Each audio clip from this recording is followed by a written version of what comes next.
Ọlọrun ó dèrò àtìmọ́lé fún 50 ọjọ́ látàrí ẹ̀sùn tí wọ́n fi kàn án wípé ó ba àwọn àáfàá kan lórúkọ jẹ́ ní ìlú Ìlọrin. Ilé-ẹjọ́ májísírèètì kan tó kalẹ̀ sí Ìlọrin, olú ìlú ìpínlẹ̀ Kwara, wọ́n ti fi ẹnìkan tí gbogbo ayé mọ̀ sí Tani Ọlọrun sí àtìmọ́lé fún 50 ọjọ́ 50 days. Tani Ọlọrun ni orúkọ rẹ̀ gangan jẹ́ Adégbọlá Abdulrasheed tí ìnagijẹ rẹ̀ ń jẹ́ Tani Ọlọrun.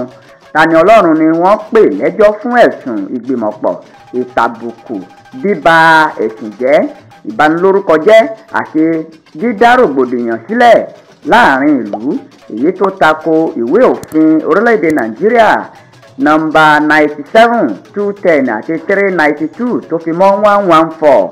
Adájọ́ fún ìgbẹ́jọ́ náà, Magistrate Ibrahim Mohammed, ó kéde àtìmọ́lé 50 ọjọ́ ọ̀hún fún kí ìdájọ́ kó tó tẹ̀síwájú ní ọjọ́ 5 oṣù kẹwàá ọdún tí a wà yìí.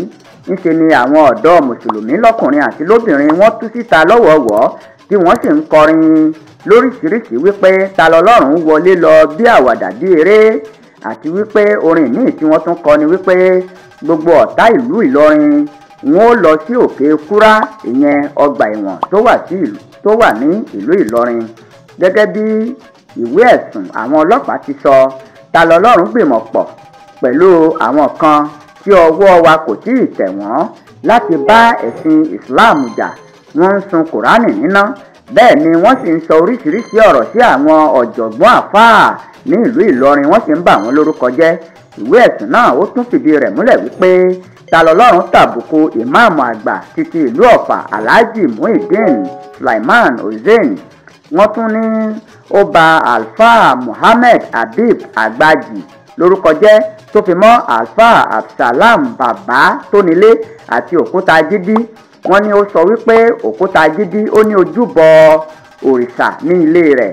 Wọ́n tún sọ wípé ta lọ́lọ́run ń dúnkokò láti dá ogun sílẹ̀ ní ìlú Ìlọrin àti agbègbè rẹ̀ nípa kíkọ àti sísọ onírúurú ọ̀rọ̀ lórí ayélujára.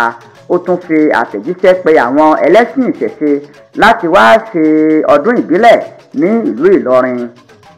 Agbẹjọ́rò fún ọlọ́pàá Yusuf Nasiru ó gba ilé-ẹjọ́ ní ìyànjú láti fi ta lọ́lọ́run sí àhámọ́ fún 50 ọjọ́ fún ààbò ẹ̀mí rẹ̀.